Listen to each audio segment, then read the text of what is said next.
왕의 여인. 세 번째 이야기.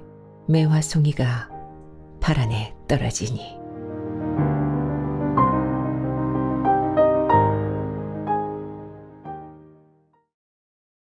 돌아오지 않을 것만 같았던 봄이 또다시 찾아들었다. 연경비의 뛰어난 화술 때문인지 군부인 권씨에게 있어 동의는 안중에도 없는 듯했다. 문호를 여쭙고 돌아오는 길이었다. 고개를 빳빳이 든 연경비가 새치름이 눈을 내리깔고는 버릇처럼 한쪽 입술을 올렸다. 아직도 계시었소? 나는 너무나 조용하여 이 집을 떠난 줄 알았소이다. 어찌 그 얼굴로 문호를 드리러 오셨소이까? 마님께선 속도 좋으시지. 무슨 다른 말씀은 없으시었소? 왕실의 종친댁에서 음탕하여 내쳐진 어미의 여식을 며느리로 드렸으니 오죽이나 하겠소. 내 듣기론 곧 짐을 싸셔야 하겠더이다. 어머님, 어머님, 소첩 연경비옵니다. 연경비는 코맹맹이 소리로 방정을 떨어대며 안채로 사라졌다. 그 모습을 지켜보던 동희는 심호흡과 함께 치맛자락을 조심스레 잡고 별채로 향했다. 국무인 중전도 이러했으리라. 왕의 총애를 얻지 못해 마음의 병을 알아 승하하였노라고 다들 말이 많았다.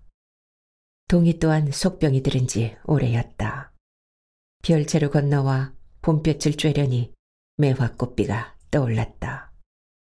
그 뉘가 자신을 위해 꽃들을 무참히 땄는지는 모르나 그때가 행오였다고 동희의 한숨이 대신하고 있었다. 아씨! 무슨 일인지 연희의 얼굴이 상기되어 있었다. 들뜬 듯 얼굴 가득 화색이 돌았다. 무슨 좋은 일이라도 있더냐? 얼굴빛이 좋아 보이는구나. 아씨도 반가울걸요? 일어나서 쇳내를 따라와 보셔요. 그리 달갑지는 않아도 그렇다고 싫지는 않을 것입니다요. 낯익은 얼굴이 마당에 있어요. 어서요. 아씨도 반가울 거예요. 누군데 그러느냐? 혹여 집에서 온 사람이더냐? 그건 아닙니다요. 가보시면 알아요. 어서요. 이리 와보셔요. 연희의 성화에 동희가 걸음을 떼었다. 연희의 들뜬 재촉과 성급함에 웃음이 절로 나왔다. 시댁으로 들어온 후 연희의 환한 얼굴을 처음 보는 것 같았다. 마당 한쪽에 움막을 쳐놓고 여러 사람들이 모여 있었다. 거의가 사내였는데 은기를 만들고 있는 듯하였다. 동희는 연희의 손에 이끌려 가까이 다가가 보았다. 그러다 동희의 눈빛이 한 곳에서 멈추었다. 그곳에 갑상이 서 있었다. 열심히 은기를 만들던 갑상이 연희의 호들갑에 고개를 들어 동희를 쳐다보았다. 그러더니 망설임 없이 성큼성큼 다가오는 것이었다. 갑상은 변한 것이 하나 없었다. 여전히 계집아이 같은 피부결에 다부진 체구, 짙은 눈썹 아래로 눈동자가 살아있었다. 양반댁에 도포만 입혀놓는다면 옥골 선풍이 따로 없어 보였다. 연희가 여전히 촐싹대며 먼저 입을 열었다. 아씨, 이런 데서 갑상이를 볼지 누가 알았겠어요. 그래도 반갑지요? 동희가 고개를 돌려 연희를 나무랐다. 이 무슨 경망스러운 행동이냐? 연희 너 혼이 좀 나야겠구나. 연희가 고개를 숙이며 민망해하자 갑상이 입을 열었다. 아씨, 그동안 무탈하셨습니까? 안색이 좋지 못해 보이십니다. 동희가 갑상을 쳐다보고 조용히 나무랐다. 무리하구나. 연희야, 그만 가자. 돌아서려던 동희의 시야에 연경비가 들어왔다. 연경비는 무슨 빌미라도 잡은 듯 치맛자락을 휘감고는 요염한 자태로 걸어오고 있었다. 동희가 걸음을 옮기려 하자 연경비가 발길을 잡으며 비꼬았다. 왜 도망을 가시는 게요? 무슨 죄라도 지으셨소? 아주 호남이구려. 그 어미의 그 딸이라더니 대놓고 서방질을 하시나이다. 이름이 무엇이더냐? 어디 조신하신 별당아씨 사내 이름이라도 들어보자꾸나. 내 이름이 무엇이더냐? 갑상은 영경비의 말을 무시하는 듯하였다. 참지 못한 동희가 입을 열었다. 말씀이 지나치. 아무리 서방님의 어여쁨을 한 몸에 받고 있다 하나 행동거지 하나하나 말씀 한마디 바로 하시게. 내 일전의 일도 아무 말하지 않았네. 자네의 행동으로 하여 말 한마디로 하여 서방님을 욕보이지 마시게. 눈에 쌍심지를 켠 연경비가 갑상을 향해 소리질렀다. 동희에 대한 불쾌함을 갑상에게 퍼붓고 있었다. 내 이름이 무엇이냐고 묻지 않더냐? 내 눈빛을 보아하니 예사 눈빛이 아니었느니라. 그렇지 않더냐? 여기 지체 높은 별당아씨를 흠모하고 있음이야. 내 이름이 뭐냐고 물었다. 고개를 숙이고 있던 갑상이 천천히 고개를 들었다. 갑상의 눈빛은 진지하다 못해 엄함마저 묻어나고 있었다. 흠모라 하시었습니다. 우러러 받들어 마음으로 따르는 것 또한 흠모와 다를 바가 없지요. 천한 것이 상전을 흠모하는 것은 당연한 이치가 아닐는지요. 제 듣자 하니 이 댁에는 첩실이 없다 들었습니다. 한낱 기생 따위가 어르신의 총애를 내세워 본실인 어른에게 하대를 하는 건 어느 나라 예의범절이란 말이오. 갑상이라 하오. 그대와 신분으로 따지자면 다를 바가 없는 천한 것이오. 됐으이까? 갑상이 흐트러짐 없이 연경비를 쳐다보았다. 그리고는 움막으로 들어가 제 맡은 소임에 열중하였다. 연희는 동희의 뒤에 바짝 붙어서 키득거렸다. 연경비는 분에 못 이겨 붉어진 낯빛으로 연희와 동희를 번갈아 쏘아보았다. 동희가 연경비를 향해 조용히 말을 건네었다. 진정을 찾으시고 들어가시게나. 이에 더 머물러봤자 서로 좋을 건 없을 게야. 이만 돌아가 보겠네. 동희가 자리를 떴다. 체증이 내려가듯 동희의 걸음걸이가 한결 가벼워 보였다. 여전히 연희는 히히거리고 있었다. 동희 역시 별당에 들어서는 동안에도 웃음이 가시지 않았다. 마루에 앉아 저고리 고름을 다시 동여매며 담 너머 하늘을 바라보았다. 하늘색을 퍼다 옷감에 부으면 저리 고울 것인가. 배군을 따다 그 천에 넣으면 저리 깨끗할까. 문득 동희는 하늘을 걷고 싶다는 상상을 해보았다. 연희가 그리 말했었다. 남녀간에 그것이 화합하여 그런 느낌을 준다고 말이다. 하늘을 구름을 걷는 것보다 더욱 짜릿하고 흥미롭다 하였다. 서방님의 살결은 어떠하실까? 부드러우실까? 지필목을 만지시어 손이 거치실까? 회임을 하여 소생을 본다면 서방님을 닮을까? 나를 닮을까? 사내 아이를 낳으면 좋으련만 그리한다면 떠나보내지도 아니하고 얼마나 좋을꼬. 어느덧 동희의 볼이 복숭아처럼 붉어졌다. 홍조를 띤 볼을 동희가 감싸주었다. 그때 발밑으로 뭔가가 굴러들어오고 있었다. 고개를 갸웃거리며 동희가 그것을 주워들었다. 그것도 잠시 동희는 얼른 몸을 일으켜 주위를 살폈다. 그것은 동희가 출가를 하기 전 초당 연못에서 받았던 것처럼 서신이었다. 갑자기 등골이 서늘하였다. 동희가 급히 편지를 펼쳐보았다. 그대와 내가 늘 마주하던 그곳에서 기다리겠소. 그 고운 자태로 사뿐히 걸어오오.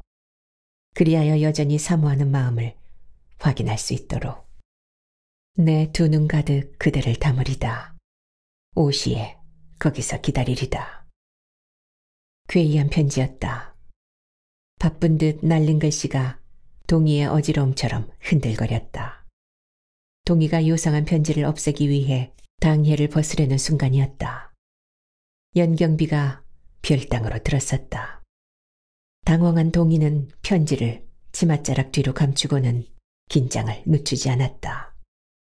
좀 전에 우라통을 풀러온 모양이었다. 자네가 어쩐 일이신가? 별당까지 발걸음을 다 하시고 어디 못 올 때를 왔답니까? 너무 놀라지 마시오. 그동안 인연이 너무 기고만장했습니다. 아시나 저나 똑같은 계집이거늘 본때가 미쳐난 것이 어디 가겠소. 인연 너무 미워하지 마시오.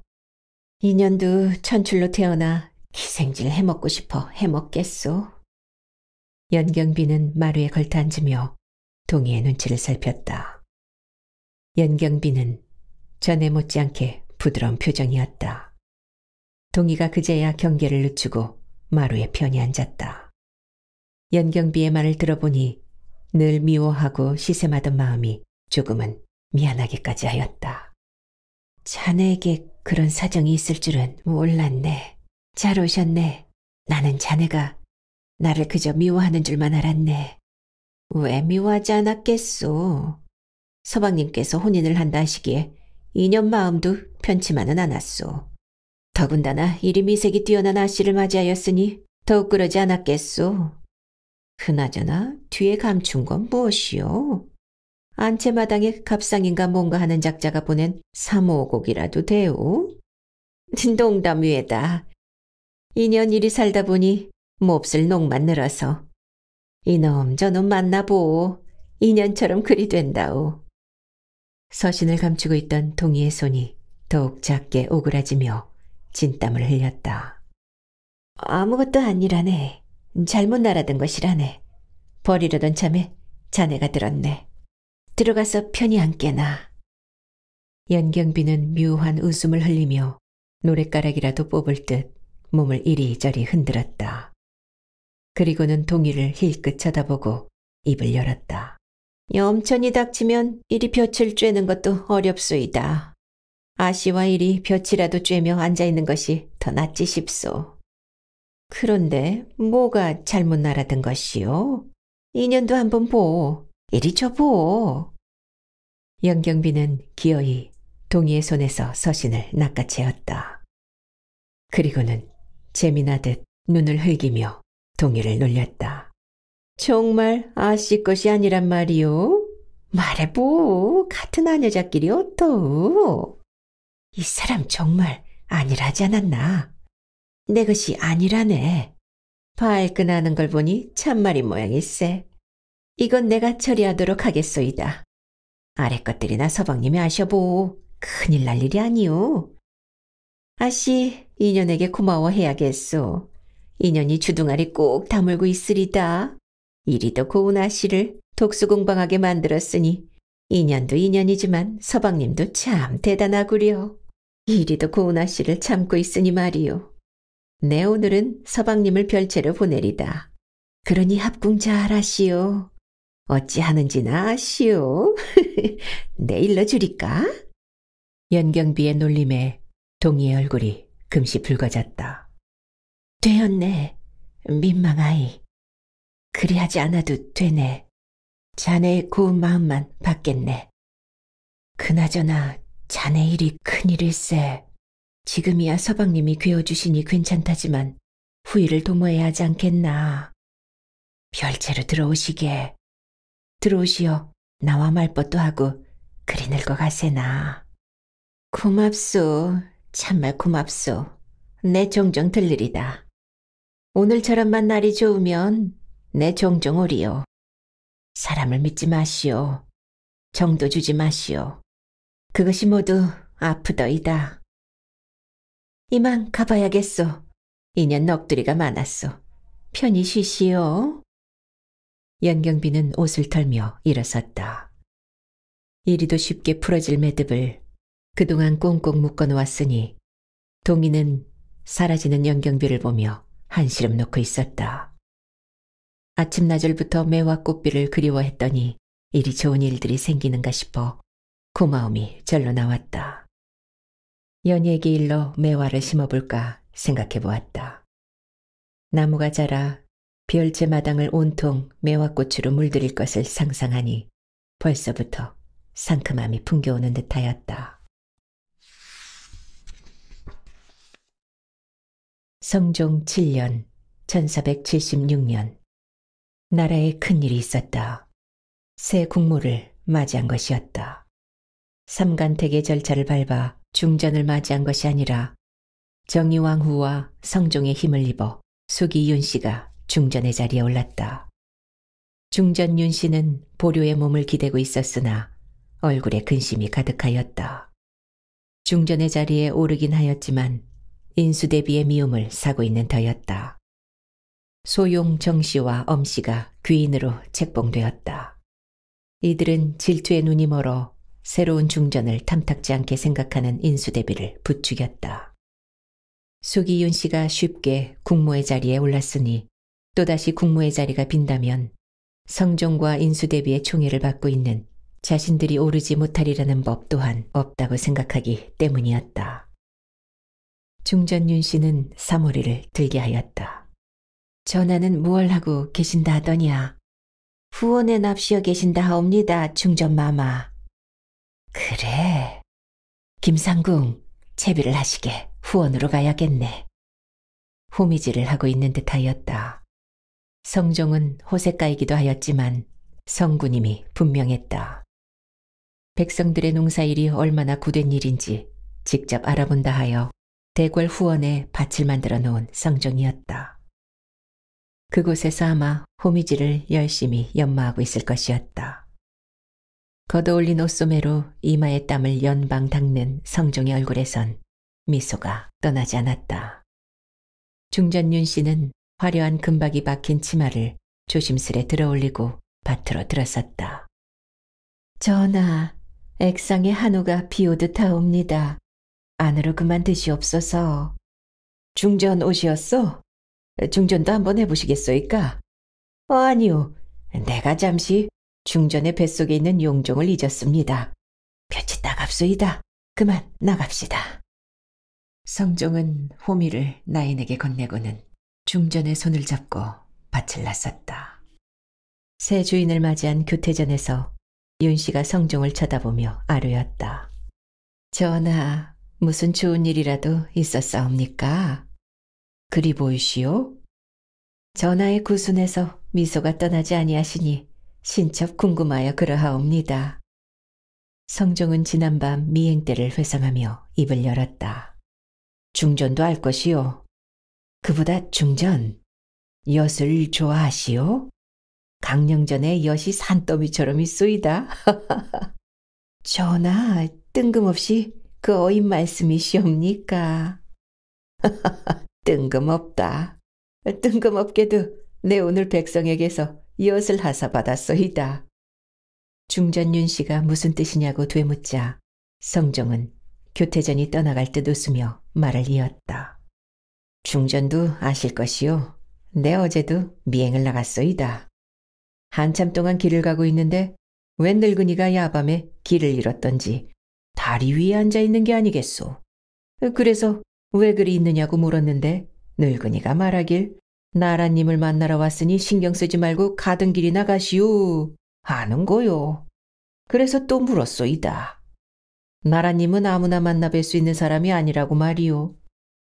그랬더니 늙은이 얼굴에 근심이 앉는 게 아니겠소. 그래서 내 이리 말을 하였소. 내가 배알하게 해드리리까 하고 말이오. 그런데 늙은이가 나를 보며 호통을 치는 게 아니겠소. 나라님은 아무나 배알할 수 없는 분인데 보아하니 글이나 읽는 선비가 무슨 재주로 만나게 해준단 말이오. 먼 길 온 늙은이를 지금 가지고 노는 게요. 그래서 웃으며 물었소이다. 왜 나라님을 만나러 왔느냐고 말이오. 그 늙은이가 뭐라 했는지 아시오? 나로 인해 태평성대라 하오. 고마운 마음 전할 길은 없고 가진 것이라곤 엿 만드는 솜씨밖에 없어 엿을 고아왔다는 거요. 나를 주기 위해서 말이오. 나를. 그러니 내 기분이 어떨 것 같소이까? 그런 일이 있으셨사옵니까? 그러하시면 그 길로 궁에 같이 드셨나이까? 아니요. 편히 쉴 곳을 일러주고 그대 거른을 만나면 나라님을 배알할 수 있을 것이라 했소. 그런데 늙은이는 여전히 나를 보며 못 믿어하는 눈치였소이다. 오늘 입골에 나를 본 늙은이를 중전도 보았어야 했소. 어찌나 놀란 기색이 역력하던지. 김춘실이라 하였소. 도청 밖에서 나를 보기 위해 그 먼 길을 왔다고 하지 않겠소. 그러셨사옵니다. 그런 좋은 일이 있으셨사옵니다. 신첩 또한 감개무량하옵니다. 하운데 전하, 중종께서 내게 무슨 하실 말씀이 있으신 듯하오. 그것이 무엇이오? 그러고 보니 안색이 좋지 않구려. 무슨 일이 있으시오, 중전? 중전윤 씨가 고개를 떨어뜨렸다. 성종이 염려스런 표정으로 중전윤 씨의 안색을 살피기 시작하였다.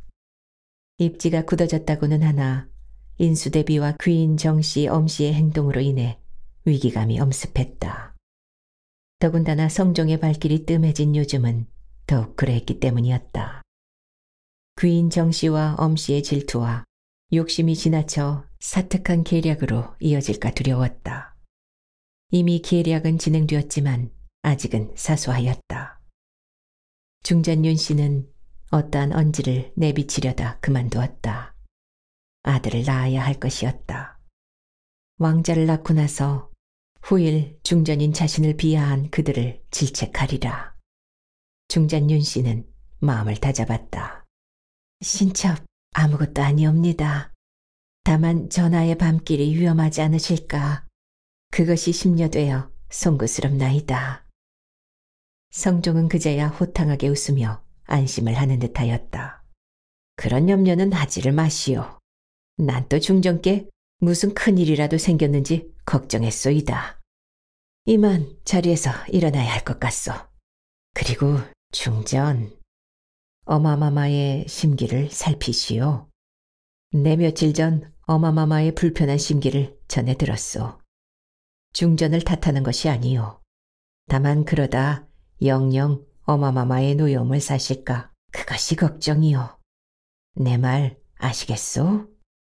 송구하옵나이다, 전하. 성종이 교태전을 빠져나가자 중전윤 씨는 부름배를 쓰다듬었다. 반드시 왕자여야 할 것이었다. 얼마 전 교태전 마당에서 죽은 쥐가 발견되었다. 그것은 피투성이인 채로 버젓이 앞마당에 널브러져 있었다. 아마도 용종을 회임 중인 중전윤 씨를 노린 것임에 틀림없었다. 하지만 심증은 있었으나 물증이 없었다. 그것은 사모리의 발언 때문이었다. 귀인 정씨의 나인이 교태전 주위를 맴도는 것을 보았다고 하였다. 불러다 다그치면 될 것이었다. 그러나 중전윤 씨는 그 일을 덮어두려 했었다.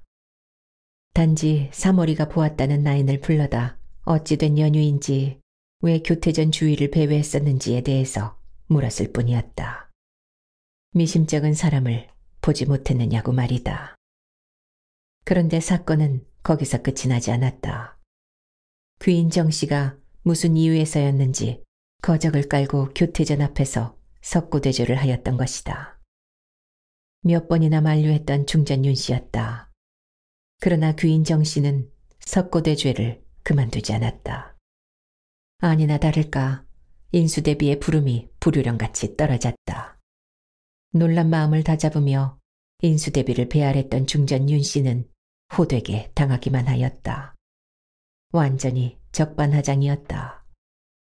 귀인 정씨가 인수대비 앞에서 흐느끼고 있었다.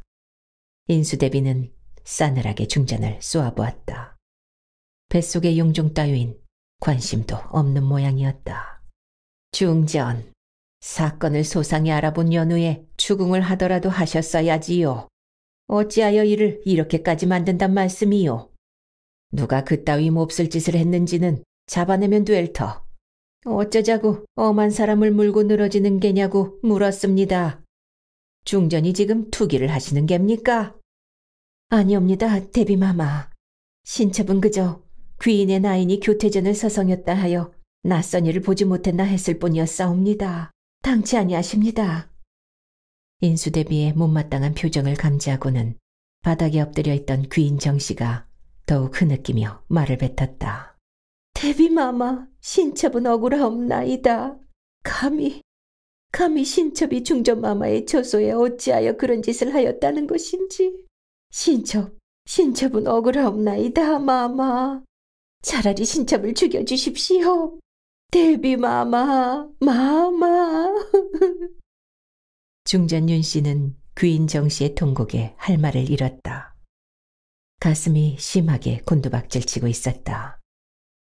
중전 윤씨가 질색을 하며 귀인 정씨를 바라보자 인수대비는 더욱 역정을 내었다. 보셨습니까? 얼마나 억울하고 원통하면 귀인이 석고되죄까지 하였겠습니까? 중전은 들으세요. 귀인에게 사죄를 하세요. 어서요. 어찌된 연유인지 소상히 알아보지도 않고 귀인의 나인을 문추했다면 이는 귀인을 의심한 거나 마찬가지 아닙니까? 중전은 귀인에게 사죄를 하세요. 어서 사죄를 하라는데 무얼 하고 있는 겝니까? 이 대비의 말이 중전은 우습습니까? 대비마마, 신첩은 귀인에게 잘못을 하지 않았사옵니다. 하운데 어찌하여 신첩에게 고개를 조아리라 하시는 것이옵니까? 그리할 수는 없사옵니다. 내명부의 어른으로서 마마께서 귀인의 나인을 불러 여쭈어 주시옵소서. 신첩, 귀인의 나인에게 문초는커녕 그저 낯선 이를 보지 못하였냐고 물었을 따름이옵니다. 마마, 신첩 또한 억울하옵니다. 하, 억울하다 하시었소? 내 이미 그 나인을 들여 물어보았습니다. 대면을 하게 해드리리까? 이제 중전은 주상의 어미인 나마저도 무시하는 겝니까? 당장 귀인에게 사죄를 하세요. 당장! 그리하지 않으신다면 주상을 들게 하리다. 밖에 김상공 있느냐? 중전 윤씨는 인수대비의 부름에 고개를 조아리는 김상공을 보고 입술을 깨물었다. 분명 성종이 든다 하여 끝날 일이 아니었다. 지금은 적이 둘이나 되었다. 아니, 귀인 정씨의 나인까지 셋이었다. 중전은 하는 수 없이 귀인 정씨에게 고개를 조아리고 말았다. 중전 윤씨가 처소를 나서자 귀인 정씨를 달래는 인수대비의 목소리가 문 밖으로까지 들려왔다. 투기라 하였다. 인수대비가 분명 투기라 하였다. 회임을 한 중전의 처소에 죽은 쥐를 버젓이 놓아두는 것도 일종의 투기였다. 사악한 투기였다. 그러나 질거지하게 어긋난다는 투기는 그들 앞에서 발가락의 때처럼 여겨지는 모양이었다. 중전 윤씨는 그때 일을 떠올리며 용종에게 속말을 하였다. 어미의 서러움을 고스란히 뱃속의 용종에게 전하고 있었다.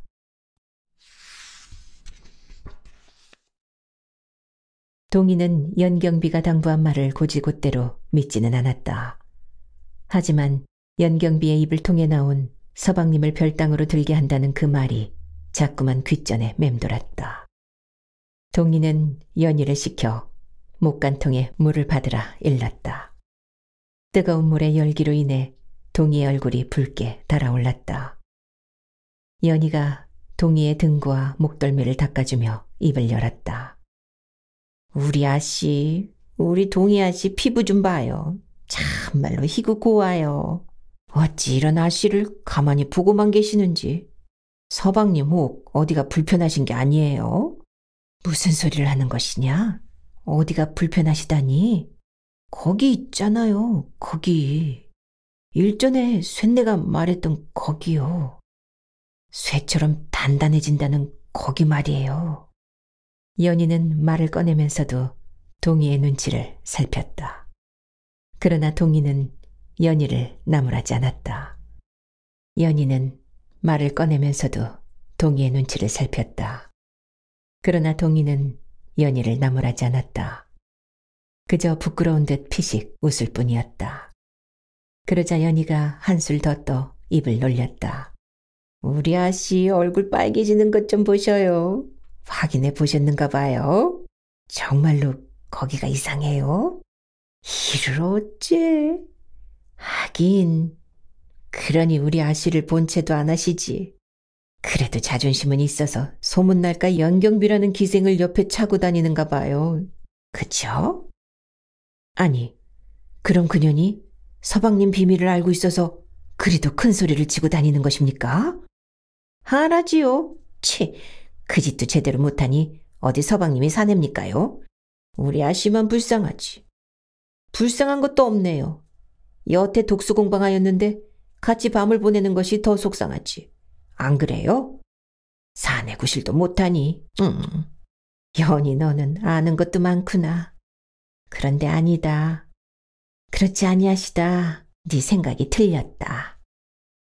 연희는 손길을 멈추고 동희와 눈을 맞추었다. 연희의 눈동자가 휘둥그레져 있었다. 그럼 아씨, 서방님이랑 밤을 보내신 적이 있으세요? 세상에, 그래놓고선 그럼 시치미를 딱 떼신대요? 아니라 하지 않느냐, 그만하여라. 연희는 동희의 단호함에 손길을 다시 놀렸다.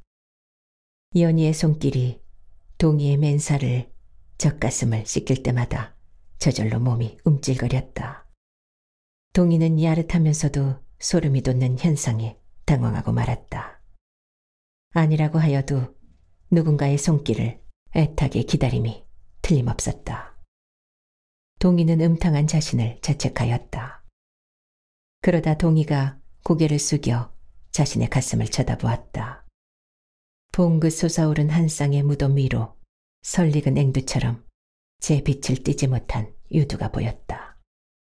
남자들이 어미의 젖을 빨듯 단 과일을 먹듯 유두를 만지고 입술로 빨고 혀를 핥는다 하였다.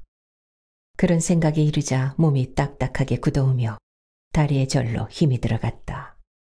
유두 또한 딱딱해졌다. 동희는 통에서 벌떡 일어나 옷을 집어들었다. 왠지 오늘 첫날 밤을 치를 것 같다는 예감에 들뜨고 만 것이었다. 그리고는 속으로 속삭였다. 연경비를 믿어보리라. 그리 나쁜 사람은 아니었다고 말이다. 동희는 별당으로 돌아와 문갑 속에 넣어두었던 명주천을 꺼내들었다. 동희 나이 18살이었다.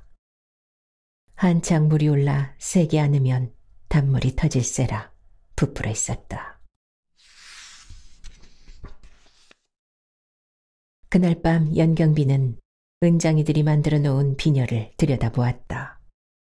그 옆으로 옥을 둥글게 깎아 넣어 만든 화려한 떨잠이 놓여 있었다. 그러나 그들은 연경비의 화를 더욱 자극하고 있었다. 이동의 인기척이 들리자 연경비는 자리에서 일어나 문을 열어 맞이하였다. 마음에 드느냐? 은비녀와 장신구를 내려다봄과 동시에 자리에 앉으며 이동이 물었다. 연경비는 입술을 삐죽거리며 이동의 말을 받았다. 마음에 들면 뭘 하겠습니까? 정성을 다해 만들어도 시원찮을 판에 어디서 그딴 놈이 와 만들었답니까? 무슨 소리를 하는 것이더냐? 그 은장이는 도성 안에서 알아주는 것들이니라. 왜 그러느냐? 무슨 일이라도 있었던 게냐? 연경비는 한숨을 푹 내쉬며 눈을 돌렸다. 그러다 이내 표정을 바꾸어 걱정스레 입을 열었다. 서방님, 별당아씨가 이상하여요. 이상하다니? 그건 또 무슨 해괴한 말이더냐? 먼저 번 일도 있고 해서 낮에 은장이들을 보러 갔었지요. 그것들에게 일러 별당아씨 비녀도 하나 만들까 했어요. 그런데 그곳에서 아씨를 보았지 뭐야요.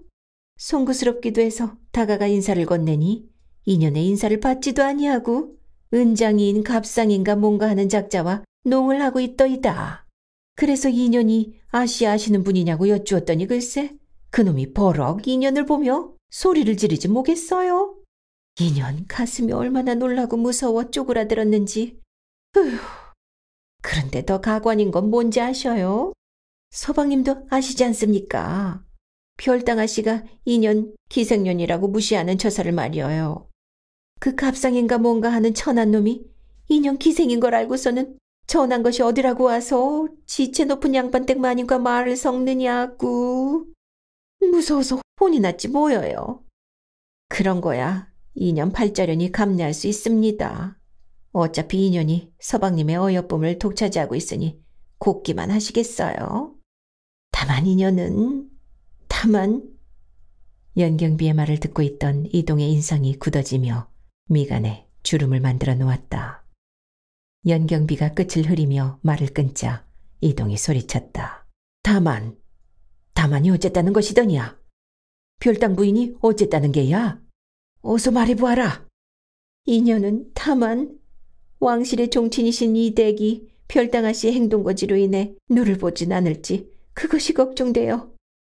별당아씨가 그놈과 농을 하시는 게 여간 가까워 보이지 않았사옵니다. 서방님, 오늘은 별당으로 드시어요. 2년으로 인해 서방님께서 별당아씨를 멀리하셨으니 2년 두고두고 원망들을까 두렵사옵니다. 내치지 않는다면 더 이상 저리 내버려 두시면 아니 되지 않겠습니까? 이 일이 소문이라도 나더라 보아요. 그러니 이제라도 서방님께서 별채로 드시어요. 2년 눈에서는 피눈물이 흐르겠지만 그래도 서방님께서 2년을 정인으로 여기시니 그 말씀 믿고 1000년이든 10,000년이든 서방님을 기다릴 것입니다. 그러니 2년을 내치지만 마시옵소서. 서방님, 2년은 정조를 지킬 것입니다요. 이동이 눈을 부릅뜨고는 연경비에게 되물었다. 네 눈으로 직접 보았다 하였다. 확실하더냐? 어찌 2년이 지체 높은 서방님 앞에서 거짓을 구하리까. 서방님도 아시지 아니하셔요. 한번 산의 맛을 보면 어찌 되는지를요. 더 큰 화를 입기 전에 서방님께서 막으셔야 하옵니다. 그리고 2년, 이것까지는. 그리고는 연경비가 저고리 깊숙한 곳에서 접혀진 서신을 내놓았다. 이동은 잽싸게 편지를 낚아채어 읽어내려갔다. 이동의 얼굴빛은 소나귀 위에서 구겨진 편지를 대신하고 있었다. 이것이 별당 부인의 것이란 말이더냐? 헌데 어찌해서 이걸 네가 가지고 있는 것이더냐? 2년 은장이에게 당한 것이 분해 별당아씨를 찾아갔었지요. 서럽기도 하고 미흡기도 해서 찾아갔었지만 어디 2년이 대놓고 말이나 할 수 있는 신분이옵니까? 그저 마루에 앉아 한숨만을 쉬고 있었는데 글쎄 이것이 담 너머로 날아왔지 뭐여요. 2년이 얼른 주워 감추었는데 그제야 아씨가 문을 열고 나와 2년을 본 것이지요. 아씨도 이것이 날아온 소리를 들었는지 2년하고 말을 섞으면서도 불편한 낯이었사옵니다. 그래서 그랬는지 괜스레 2년만 호되게 당하고 별채에서 쫓겨나왔지 뭐여요. 조금만 더 늦게 나왔어도 2년 아씨에게 지난번처럼 뜯겼을지도 모를 일입죠. 그나저나 서방님, 참말 오늘은 별채에 드시어요. 2년에게 원망 돌아올까 정말 두렵사옵니다. 서방님. 이동은 구겨진 편지를 다시금 읽으며 이마에 주름을 잔뜩 그려놓았다. 연경비는 이대로 묻힐까 조바심을 내며 또다시 입을 열어 이동을 부추겼다. 별당으로 와서 드시어요. 2년이 괜스레 그런 소리를 짓거렸나 봅니다. 보아하니 서방님께서 못 믿는 눈치시니 2년이 이간질이라도 시킨 듯 마음이 편치 않사옵니다. 그저 2년은 서방님을 염려하여 두고 보시와요. 더 큰 화를 입을 것이옵니다. 그 핏줄이 어디 가겠사옵니까? 2년은 일러두었습니다. 후에 2년을 원망하지 마셔요. 이동이 자리를 박차고 일어섰다. 그리고는 벽에 장식으로 마련된 검을 빼어들었다. 연경비는 소스라치게 놀라 벌어진 입을 다물지 못하였다. 연경비가 혼비백산하여 이동을 가로막았다.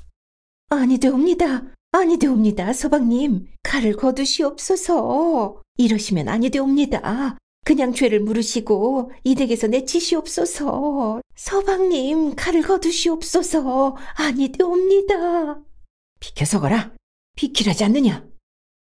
이동의 벼락에 연경비는 꼬리를 내리고 물러섰다. 문을 열고 사라지는 이동을 바라보며 연경비는 사태의 심각성을 느꼈다. 그저 이동을 부추겨 눈에 가시인 동희를 쫓아낼 계략이었다. 하지만 이동의 행동으로 보아 벌써부터 피비린내가 역하게 풍겨오는 듯하였다. 연경비는 바닥에 주저앉아 저고리 고름을 입술로 물어뜯었다. 이렇게까지 할 생각은 아니었다.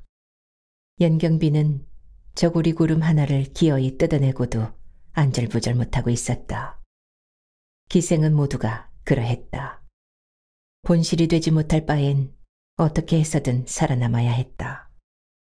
늙어도 퇴기가 되어 오갈 곳도 없이 뒷방에 처박혀 죽을 날만 받아놓고 살아야 하는 것이 접실의 서러움이었다. 어떻게 해서든 서방의 사랑을 붙잡고 있어야 했다. 그러다 간혹 운이 좋아 느지막하게 본실 자리를 꿰차는 일도 없지 않았기 때문이었다. 이동은 그 길로 별채를 향했다. 별채로 들어선 이동을 보고 연희는 반가움에 입방아를 먼저 찧었다. 연희는 이동의 도포자락에 가려진 검을 보지 못하였던 것이었다. 아이고, 서방님. 아씨, 서방님이 오셨구만요. 아씨 오늘 목욕제기 하시더니만. 아씨, 서방님이 드셨습니다요. 이동이 빠른 걸음으로 다가와 연희를 향해 물었다. 부인이 오늘 목간을 하였더냐? 예, 서방님. 아씨는 오늘도 깨끗이 씻고 서방님을 기다리고 계셨습니다요. 동희가 문을 열고 나서 가지런히 손을 모으며 이동을 맞이하였다. 이동은 신발도 벗지 않은 채 방으로 들어섰다. 그때 연희의 동공이 크게 부풀어져서는 동희의 옷자락을 급히 끌어당겼다. 아씨, 서방님 손에 들른 게 검 아닌가요? 아씨, 아이고 아씨, 들어가지 마셔요. 이 무슨 일이랍니까? 예감이 좋지 않습니다요, 아씨. 들어가지 마셔요. 방 안에서 이동의 성급함이 튀어나왔다. 들어오지 않고 뭘 하는 것이오? 당장 들어오시오. 조용히 하여라. 수렵이라도 다녀오신 모양이구나. 너는 가서 주한상을 보도록 하여라. 동희가 옷매무새를 가다듬고 방으로 들어섰다. 이동은 자리에 앉아 동희가 서책을 읽던 연상에 검을 올려놓고 있었다. 방 안엔 살기가 나돌았다. 동희가 침착하게 자리에 앉자 이동이 서신을 집어던지며 다그쳤다. 목간을 하였소. 그러나 부인은 오늘 그곳에 가지 못할 것이오. 짐을 꾸리시오. 그리고 당장 이 집에서 나가시오. 내가 굳이 나가라는 이유를 말하지 않아도 알터. 당장 짐을 꾸리라 하지 않소? 그 피가 어딜 가겠소? 내 그래도 참았거늘. 어머님께서 못마땅하게 여겼어도 참았거늘. 진즉에 술을 써도 썼어야 했거늘. 당장 짐을 꾸려 나가라지 않소? 동희는 이동이 내팽개친 서신을 집어들었다.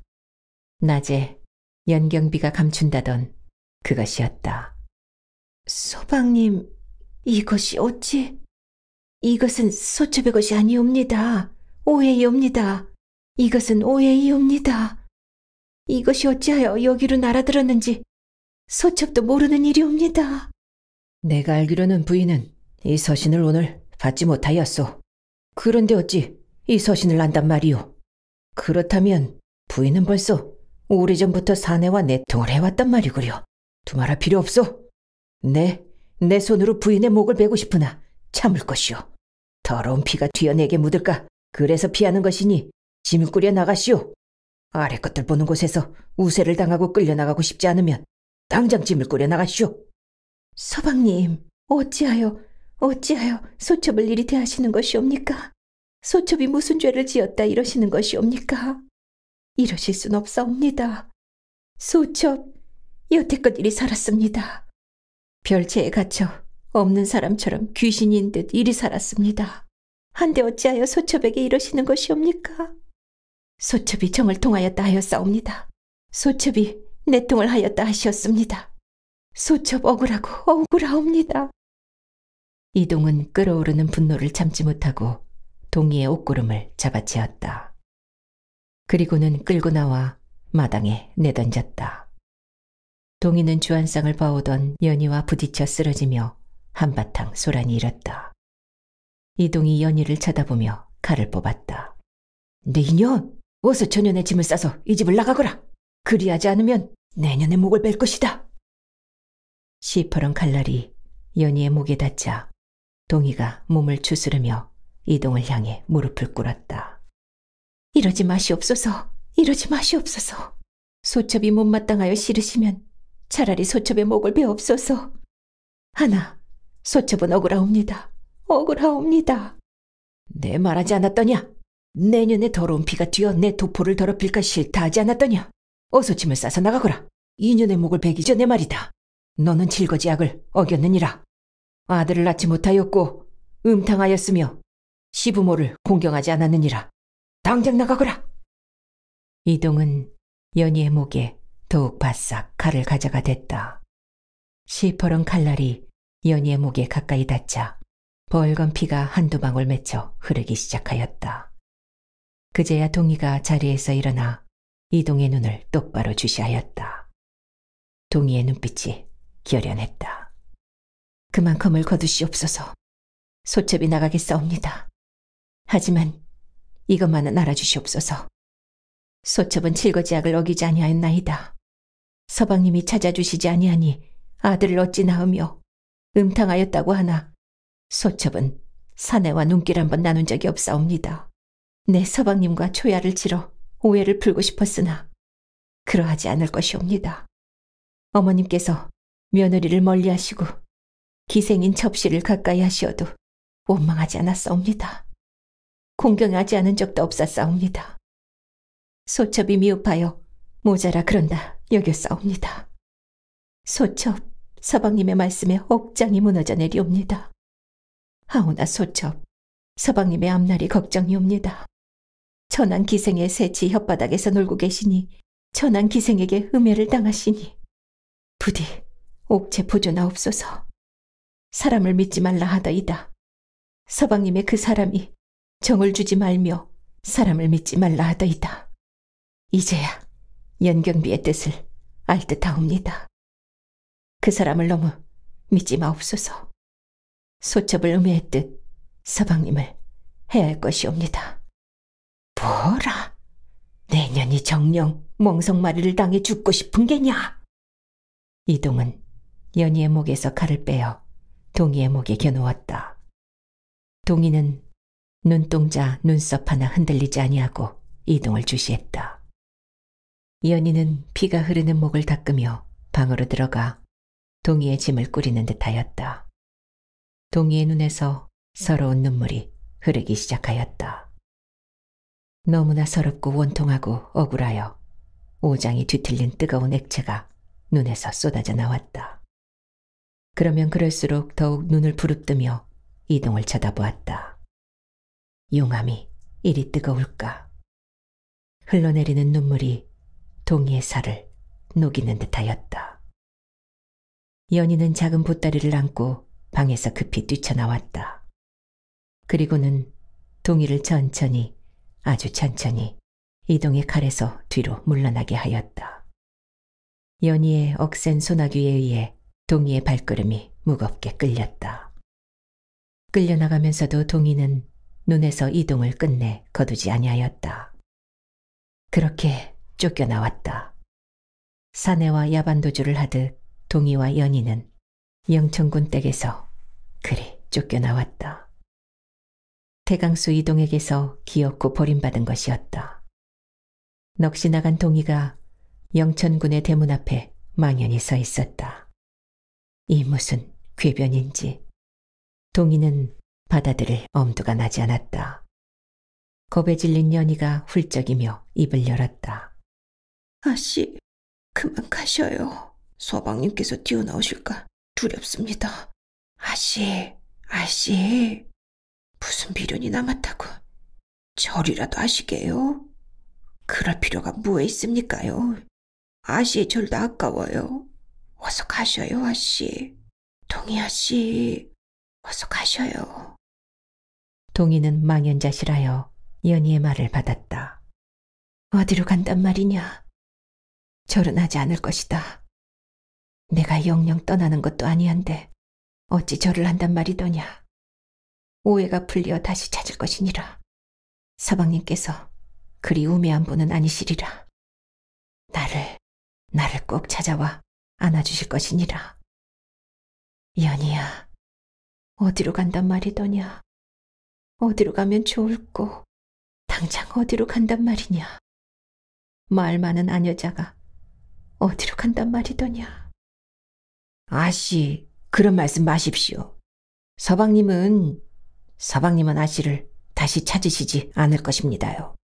그런 희망일랑 버리셔요. 그럴 것 같았으면 아씨를 3년 동안이나 내버려 두었겠습니까? 사소한 정이라도 있어야 생각이 나든 말든 하지요. 대감마님 댁으로 가셔요. 가셔서 이 억울함을 다 말씀드려요. 어서요. 어서 가셔요, 아씨. 밤길이 위험합니다요. 어서요. 연희는 풀어진 동이의 저고리 구름을 바로잡으며 연방 울먹였다. 그리고는 보따리에 넣어온 쓰개치마를 동이에게 씌워주었다. 동이는 연희의 손길이 이끄는 대로 움직였다. 이상하게도 발걸음은 가볍기 그지없었다. 하늘의 구름을 밟고 걸어가는 신선처럼 이대로 걸음을 빨리 한다면 날 수도 있을 것만 같았다. 승문원지사 박윤창의 집 앞에서 동희가 주춤거렸다. 연희가 동희의 팔을 끌며 대문을 넘어서려 하여도 동희는 다리에 무거운 바위를 달아맨 듯 꿈쩍도 하지 않았다. 연희가 하는 수 없이 동희를 대문 밖에 홀로 남겨두고 들어섰다. 차지가 연희를 보고 흠칫 놀라는 눈치였다. 차지가 누마루 아래서 사랑방을 향해 큰 소리로 말을 전하였다. 대감마님, 아기씨를 메시던 연희가 왔습니다요. 대감마님. 박윤창이 읽던 서책을 덮고는 작은 문을 열어 연희를 쳐다보았다. 못마땅한 표정이 자글자글한 주름 위로 가득했다. 이 밤중에 무슨 일이더냐? 아씨가 대문 밖에 와 계십니다요, 대감마님.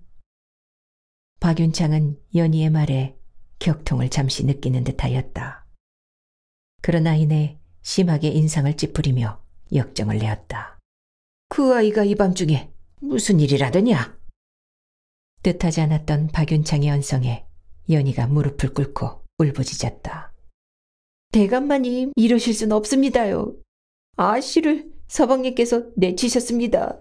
기생년에게 빠져 3년이라는 세월 동안 아씨를 홀로 독수공방케 한 것도 모자라 아씨를 모함해서 내치셨습니다. 대감마님, 아씨의 억울함을 달래주시와요, 대감마님. 그 말이 참이더냐? 어느 안전이라고 쇳내가 거짓을 구하겠습니까요? 박윤창이 잠시 연민에 흔들리는 듯하였다. 이어 큰 한숨과 함께 엄한 불효령이 떨어졌다. 출가 외인이니라. 당장 돌아가라고 이러도록 하여라. 삼종지도 여필 종부를 모른단 말이더냐. 정 갈 곳이 없으면 목숨이라도 끊을 것이지 얘가 어디라고 와 돌아오길. 그 아이는 더 이상 내 여식이 아니니라. 돌아가지 않고 뭘 하는 게냐. 당장 물러가거라. 자지, 걔 있는가? 인연을 당장 끌어내도록 하고 그 아이를 집안으로 들이지 말아야 할 것이야. 알아들었는가? 죽어도 그 집 귀신이거늘. 박윤창이 매정하게 문을 닫자 울부짖던 연희가 차지에게 끌려나갔다. 사랑채 밖에서 기다리던 부엌 어멈이 차지에게 귓속말을 하고는 연희를 데려갔다. 부엌에 들어선 연희를 향해 부엌 어멈이 입을 열었다. 주먹밥과 쌀을 넣은 보자기도 함께 건네주었다. 이거라도 가지고 가. 너까지 이게 무슨 고생이냐. 마님만 아니었어도 이렇게까지 문전박대를 당하시진 않았을 텐데. 그리 괴시던 대감마님이. 대감마님께서는 아기씨를 마님이 다른 사내와 정을 통하여 낳은 여식으로 생각하고 계신다니까. 그나저나 연희 네가 무슨 고생이냐. 참말로 쫓겨난 게야. 불쌍한 우리 애기씨. 당장 갈 곳은 있누? 갈 곳이 어디 있긴 안 가요. 태강수 이동인지 나발인지 그놈이 기생년하고 작당을 해서 아씨를 쫓아냈다니까요. 어디로 간대요? 당장 이슬은 어디서 피한대요? 우리 아씨는 서방님이 다시 찾아오실 거라 대쪽같이 믿고 계신데 말입니다요. 마님께 가봐. 그 길밖에 더 있어. 집은 어딘지 알고 있지? 어여 가봐. 아기씨 기다리시겠구먼. 연희가 부엌 어멈에게 인사를 건네고선 대문을 향해 터벅터벅 힘없이 걸었다. 그때 시커먼 그림자가 갑자기 연희를 낚아챘다. 성근이었다. 성근이 연희를 향해 이것저것 캐묻기 시작하였다. 상황을 전해들은 성근이 연희와 함께 대문을 열었다. 쓰개 치마로 얼굴을 가리고 있던 동희가 성근을 보자 고개를 숙이며 눈물을 떨어뜨렸다. 오라버니. 이 무슨 일이라더냐. 어디 상한 곳은 없느냐? 얼굴이 많이 안 됐구나. 당장은 아버님께 무언가를 기대하진 마라. 아직까지 어머니에 대한 역정이 풀리지 않으셨다. 더군다나 너를. 아니다. 당장 갈 곳이 없다 들었다. 아버님께 네 억울함을 호소해 볼 테이니 너무 심려하지는 마라. 잠시 동안만 어머니를 찾아뵈어라. 네 울케와 상의하여 따로 있을 곳을 마련해 보마. 오라비가 하는 말을 알아듣겠느냐? 예, 오라버니. 어찌하여 곱던 네가 이 고생을 하였느냐? 이것이 다 어머니 때문이니라. 어머니 때문에 시댁에서 너를 이리 멸시하고 함부로 대한 것이니라. 연희는 들어라. 아씨를 잘 모셔야 한다. 알아들었느냐? 예, 도련님. 동희의 어미인 정씨 부인은 방 3칸과 부엌이 딸린 안채가 훤히 들여다보이는 쌀이 대문이 달린 집에서 기거하고 있었다. 동희를 본 정씨 부인은 마루에 걸터앉아 늙은 퇴기 마냥 신세 한탄을 쏟아내었다. 그도 잠시 정씨 부인은 하루가 지나자 낯선 사내를 끌어들여 방 안에서 옴짝달싹도 하지 않았다. 덕분에 연희만이 부엌일과 허드렛 일에 몸이 달았다. 천지가 낯설었다. 어미인 정씨 부인마저도 낯설기는 매한가지였다. 아니, 정씨 부인은 이미 동희의 어미가 아니었다. 다른 이였다. 그래서 더 낯선 듯하였다. 그래서 세상 천지가 더 낯선 듯하였다. 성종은 창덕궁에 위치한 금천교를 거닐고 있었다. 돌다리 아래로 비단같이 맑은 물이 흐른다 하여 비단 금자에 내천자를 사용하여 금천교라 지은 다리였다.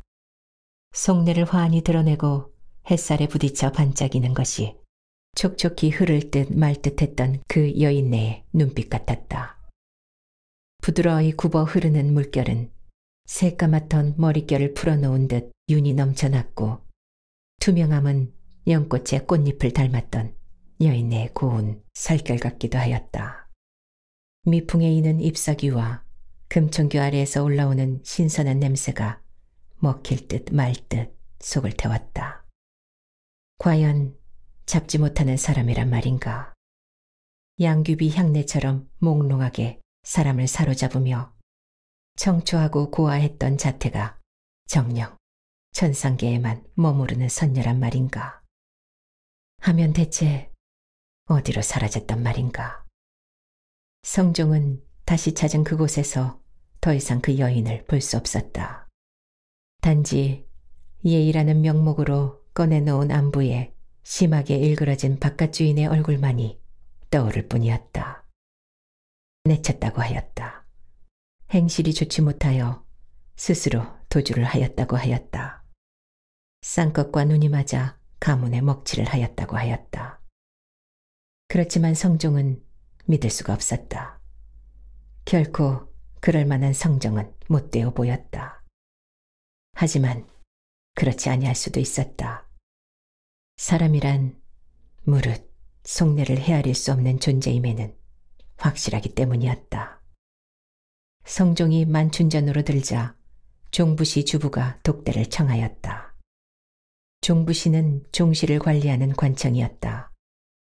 종부시 주부가 성종에게 이해를 갖추더니 아뢰기 시작하였다.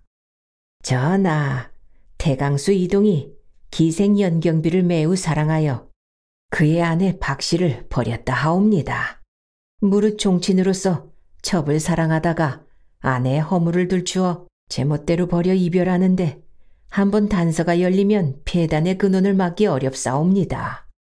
정컨대 박씨와 다시 결합하게 하시고 이동의 죄는 전하께서 재결하소서. 성종실록 7년 1476년 9월 5일 을사. 성종은 주부의 말을 곰곰이 되짚어 보았다. 종실의 일이었다. 괜히 신하들의 입방아에 오르내려봤자 좋을 것이 하나 없었다. 성종은 종부시 주부를 향해 동의의 허물을 물었다. 허물을 들추었다 함은 박씨에게도 죄가 있었다는 말이 아니오.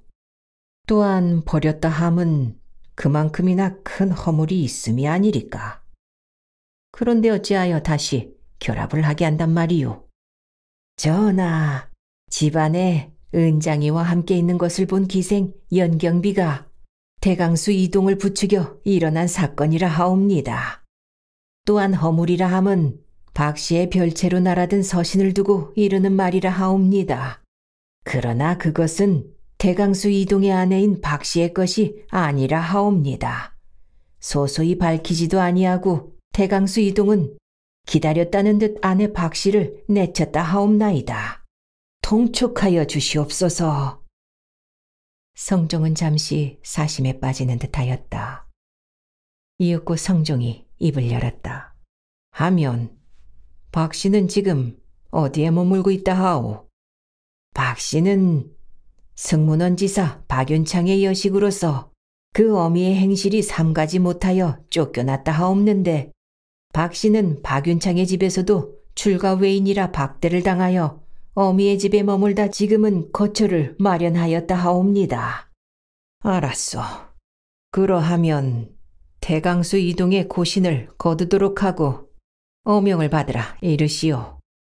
성은이 망극하옵나이다. 종부시 주부가 만춘전을 나서자 성종은 상선에게 일러 미행 때 동행하던 내금이무사를 들게 하였다.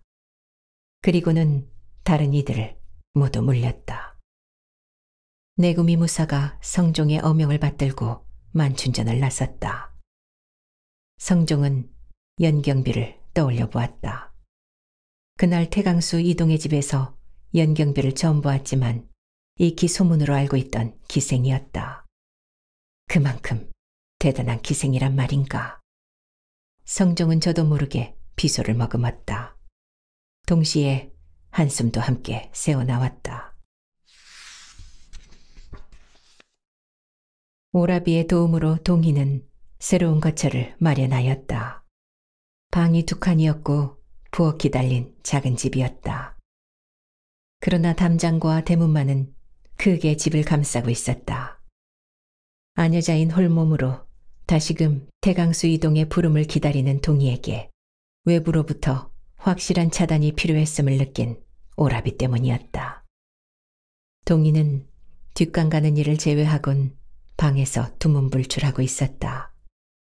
해가 어슴풀에 넘어가자 연희를 부르는 성근의 목소리가 들려왔다. 동희는 연상을 옆으로 치우며 성근을 맞이하였다. 동희의 하얀 치마 저고리가 성근을 아릿하게 만들었다. 오라버니, 걔 앉아봐라. 성근은 자리에 앉는 동희를 바라보며 한숨을 내쉬었다. 그리고는 주먹을 불끈 쥐고 입을 열었다. 너를 보아하니 아직 아무런 기별도 받지 못한 모양이구나. 대이자를 그냥. 무슨 말씀이어요, 오라버니. 아버님께서 종부시 주부 어른을 뵙고 네 억울함을 논하였다는구나. 그 어른도 영경비라는 기생에 대해선 익히 알고 있었다고 하더구나. 태강수 이동만이 아니라고 하더라. 왜 이동의 첩실로 들어가지 않았는지 아느냐? 여러 사내와 정을 통하면서도 첩실 자리는 거부한다 들었다. 달리 기생이더냐? 욕심이 따로 있는 게지. 순진한 네가 거기에 걸려들었느니 전하와 독대를 하였다 들었다. 태강수 이동에 고신을 거두라는 명도 있었다고 하였느니라. 너를 다시 부르라는 어명도 떨어졌다 하였거늘 이것이 모두 어머니 때문이니라. 행실이 굳지 못하였으니 너와 어머님을 무시하는 처사야 당연한 일. 정녕 아무런 기별도 없었더냐. 괘씸한 것들. 너와 아버님을 무시하는 처사는 그래 어느 정도 명분이 선다 하자.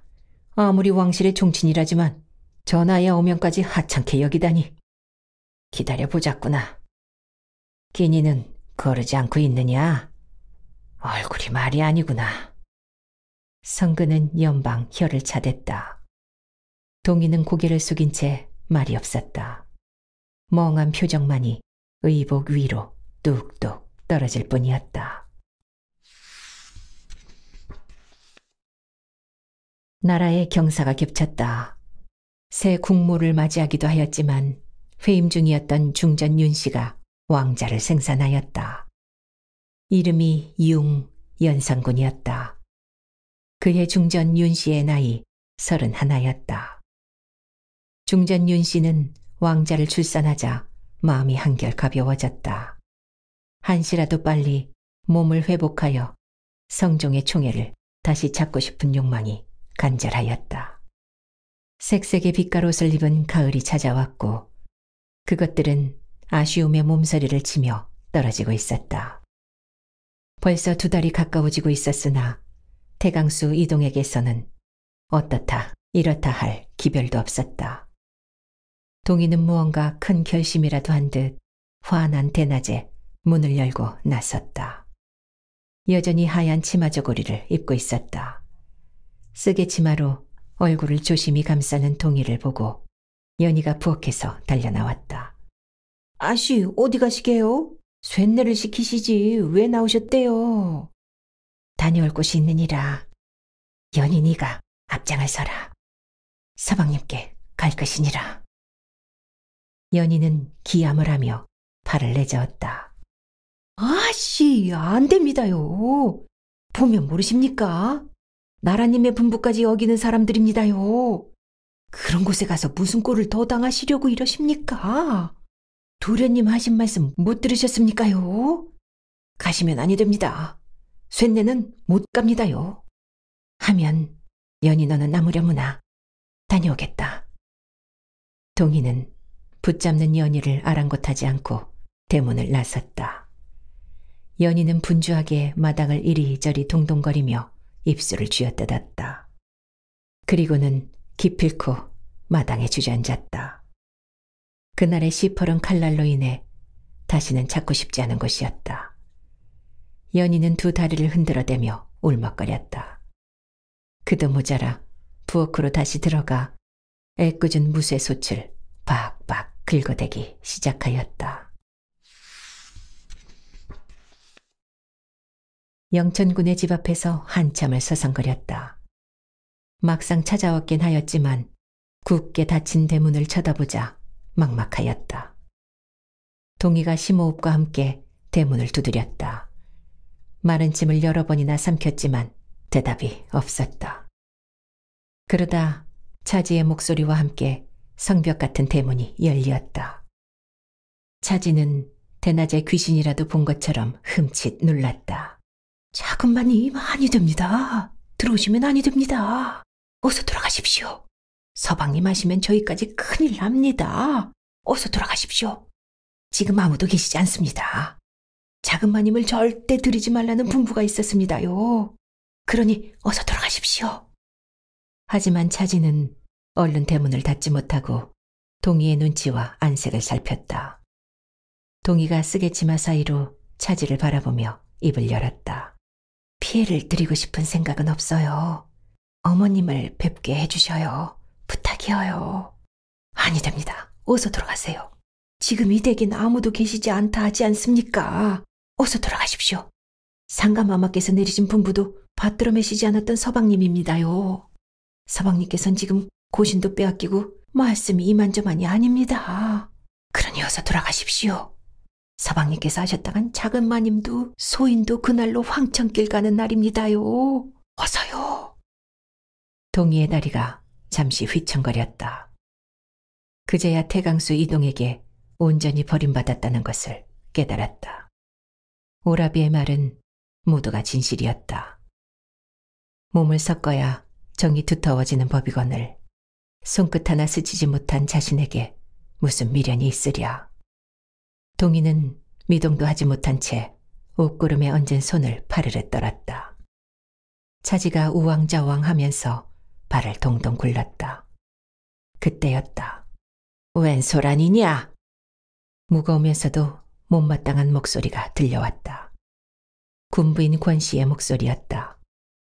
동희가 몸을 틀어 계단을 내려와 묵례를 하였다.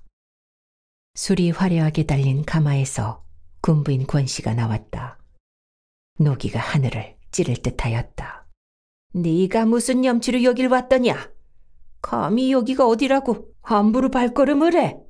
어머님, 소첩을 받아주시와요. 소첩 억울하옵니다, 어머님. 필요 없다. 너는 벌써 왕실의 종친인 가문에 먹칠을 한 몸이 아니더냐.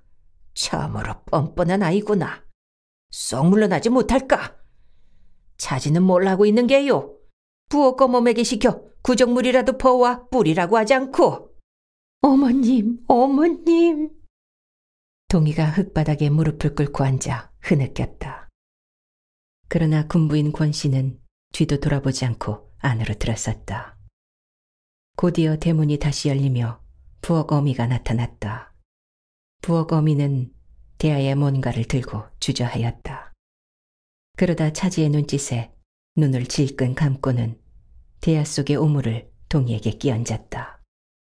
그것은 군부인 권씨가 말했던 구정물이었다. 그리고는 대문이 야속하게 닫혔다. 동희는 구정물을 뒤집어 쓴 채 한참을 흐느꼈다. 뒤집어 쓴 구정물과 함께 오물이 되어버린 듯하였다. 자신을 음해했던 사람들의 말처럼 구정물이 되어버린 듯하였다. 날이 저물고 있었다. 그때 사람의 손길이 뻗쳐왔다. 분명 따스한 것이 사람의 손길이었다. 동희가 고개를 들자 연경비가 눈에 들어왔다. 동희는 연경비의 손을 뿌리치며 자리에서 일어섰다. 얼마나 오래 그리 있었는지 사지가 말을 듣지 않았다. 내 뭐라 일렀소? 사람을 믿지 말라 하지 않았소이까? 걸을 수는 있겠소? 이거 놓으시게. 내 그래도 자네를 믿었으이. 두고 볼 것이네. 내 자네를 두고 볼 것이야. 뼈저리게 후회하게 해줄 것이야. 연경비는 동희에게서 손을 떼며 어색하게 웃었다. 어디 한번 해보시오. 아씨가 그러지 않아도 2년 기생팔자 어디 가겠소? 나한테 고맙다고는 하시오. 평생 없는 사람처럼 별땅에서 썩길 바라지는 않았을 터. 여기 있었다면 그리 늙어 죽었을게요. 그런 아씨를 구해주었는데 말씀이 지나치시오. 새 출발을 하시오. 여기 계신 것보다 훨씬 나을 것이오. 사대부의 아녀자가 왜 그리 대단하오. 화전이라도 읽으며 사시오. 아녀자로 태어나 사내의 사랑을 받지 못하면 살아도 산목숨이 아니란 말씀이오. 내 말을 알아듣겠소? 자고로 여자란 사내의 맛을 보아야 피는 법. 후에 2년 늙어 정처 없이 떠돌거든 내치지 마시고 찬밥 덩어리나 하나 던져주시오. 연경비는 치맛자락을 힘없이 틀어잡고 돌아섰다. 동희는 저려오는 다리를 팔 힘으로 지탱하며 걸음을 옮겼다. 눈앞이 흔들거렸다. 지나가는 사람들과 가을바람에 흔들리는 나뭇가지들이, 담장 위에 기와장들이, 모든 것이 흔들렸다. 오욕이었다. 치욕이었다. 이럴 수는 없었다. 정신이 혼미해져 왔다. 이리저리 갈짓자를 그리며 동이는 희미해지는 정신과 함께 흙바닥에 쓰러졌다. 누가 보아도 동이는 피폐했다. 구정물을 뒤집어 쓴 동이를 지나가는 사람들이 힐끔거렸다. 흐릿해지는 동이의 시야로 갓을 쓰고 도포의 술을 멋들어지게 늘어뜨린 사내가 들어왔다. 동이는 서러운 마음에 눈물을 흘리며 손을 뻗었다. 오라버니? 오라버니? 동이야, 동이야, 대체 이게 무슨 꼴이라더냐? 대체 어떤 작자가 너를 이리 만들었단 말이냐? 꿈인지 생시인지 모르게 오라비인 성근의 목소리가 귓전을 계속 맴돌았다. 정신을 놓았다. 그저 오라비의 품에 안겨 어디론가 가고 있다는 것만을 느꼈을 뿐 기억이 사라졌다. 영원히 놓아버리고 싶은 끈이었다. 살아서는, 이대로 살아서는 안 될 일이었다. 길을 걸었다. 어딘지도 모르는 들길을 따라 자꾸만 걸어갔다. 곧이어 때늦은 들꽃들이 만발하였고 각양각색의 나비들이 나풀거리고 있었다. 나비들은 제각기 눈이라도 달린 듯 동이를 향해 날아들었다. 그것들은 동이의 머리에도 앉았다가 어깨에도 앉았다가 젖가슴에도 앉았다가 음부에도 앉았다가 다리 사이로도 들어갔다 하며 나풀거렸다. 이름 모를 아름다운 꽃들은 제쳐두고 나비들은 온통 동이를 감싸고 있었다. 수백 수천 마리의 나비들로 인해 몸이 공중을 날고 있었다. 묘하고도 신비로웠다. 아씨, 동이 아씨, 눈 좀 떠보세요, 아씨. 꿈이었다. 깨어나고 싶지 않은 꿈이었다. 그 길로 나비들을 따라 황천길로 가고 싶었다. 동이는 이마에 올려진 무명천을 떨어뜨리며 몸을 일으켰다. 연희의 눈에는 눈물이 글썽거렸다. 인연이 아씨를 따라갔어야 했는데 죄송해요 아씨. 이제 정신이 드셔요? 쇳내 아씨가 어찌 되는지 알고 죄송해요 아씨. 그러게나 말이다. 그 길로 그냥 목숨이 끊어졌다면 오죽이나 좋았으랴. 한데 오라버니는 집으로 돌아가셨느냐? 연희는 동이의 물음에 눈만을 껌뻑이다 대꾸하였다. 무슨 말씀이어요? 우리 아씨 꿈을 꾸신 모양이네요. 그런 모욕을 당하고 쓰러지셨으니 핏줄이 오죽이나 그리웠겠어요. 동이가 연희의 말에 의아해하며 그때 일을 회상해 보았다. 분명 오라비였다. 연희야, 나를 데려온 사람이 그럼 뉘더냐? 오라버니가 아니었단 말이더냐? 그럼 연희 네가 나를 이리로 데려왔단 말이냐? 쇳내는 아니옵니다. 저도 잘 모르는 선비였습니다요. 어찌나 급히 대문을 두드리던지 그리고 방으로 급히 뛰어들어가는 참에 얼굴도 제대로 보지 못하였습니다. 아씨도 모르는 분이셨습니까요? 아씨 뉘어놓고 정신이 없어 뒤늦게 문을 열어보니 온데간데 없었습니다요. 그분이 아니었더라면 아씨 정말 큰일 날 뻔했죠. 참, 이년의 정신머리 좀 보세. 아씨가 깨어나 너무 기뻐서 수다만 늘어놓았네요. 미음이라도 가져올 테니 기다리셔요. 모르는 사람이라 오물을 뒤집어 쓴 자신을 안고 왔다면 의복이 더러워졌을 터. 동이는 처음 뵙는 선비였다던 연희의 말을 되짚어 보았다. 그렇다면 집을 어찌 알았다는 말인가? 그 길로 정신을 놓았으니 말을 하지는 않았을 것이었다.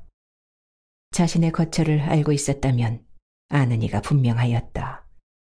그럼에도 불구하고 연희는 처음 보는 선비라고 하였다. 그럼 대체 누구란 말이던가? 동이는 미움을 들고 들어온 연희에게 차림새를 상세히 물어보려다 입을 다물었다. 어찌되었거나 외간사내였다. 고마움을 전할 길은 없었지만 안다고 하여 달라질 것도 없었다.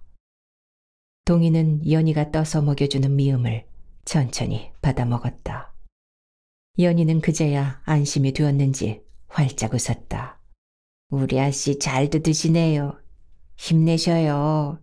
힘내셔서 쇳내랑 장터 구경도 가고 산에도 오르고 단풍놀이도 가고 사당패 구경도 하고 그러셔요. 훌훌 털어버리시고 쇳내랑 같이 살아요. 아니면 개가를 하시든지요. 까짓거 못하란 법도 없죠. 아씨는 처녀나 다름없잖아요. 연희야, 혹여나 나를 데려온 선비께서 들르시면 알려다오. 인사는 드려야 도리가 아니겠느냐. 알았습니다요, 아씨. 그나저나 이제는 도련님마저도 발길을 끊으실 모양입니다. 그리 걱정하시던 도련님도 소식이 뜸하시니 당장 먹고 살 길도. 걱정하지 마라. 내일부터 연희 너는 바느질감을 걷어오너라. 열심히 하면 너와 나 입에 풀칠은 할 게야. 미안하구나, 연희야. 혹여나 좋은 혼처가 있거든 주저하지 말고 내게 일러라. 나 때문에 너까지 이리 살 수는 없지 않니? 2년 말했지 않습니까요? 아씨랑 평생 살겠다고요. 2년 절대 시집 같은 건 가지 않을 거라고 일러두었지 않습니까? 사내가 한둘인가요? 외로우면 내가 품으면 될 것인데 못하러 2년 팔자를 대물림한 대요. 그런 말씀 마셔요. 연희는 자유부인이었다. 동희가 몸을 추스르자 연희는 기다렸다는 듯 사내를 끌어들였다. 밤이면 밤마다 옆방에서 들려오는 신음소리에 동희는 무한쩍었고 괴로웠다. 연희는 사내의 입술을 막으려는 듯 쉬쉬거렸지만 분출되는 남녀의 욕정은 그러하지 못하는 듯하였다. 동희는 자신도 모르게 넘겨지는 침을 연신 삼키었다. 언젠가 서책에서 그림으로 본 적이 있던 남녀의 성교가 저도 모르게 떠올랐다. 동희는 심지에 불을 끄고 이불을 뒤집어 썼다. 그리하여도 쉬 수그러들지 않았다. 그러면 그럴수록 옆방의 신음소리와 그림이 어우러져 동희를 더욱 괴롭혔다. 하지만 연희에게 말을 꺼낼 수도 없는 노릇이었다. 자신으로 인해 자신을 섬기며 남아있는 연희였기 때문이었다. 동희는 낮이면 바느질에 온통 신경을 쏟아부었다. 그리하여 밤에 일찍 잠자리에 들었다. 그것은 연희를 위한 배려이자 자신을 위함이었다. 그러나 이미 시작된 겨울밤은 너무나 길고 길었다.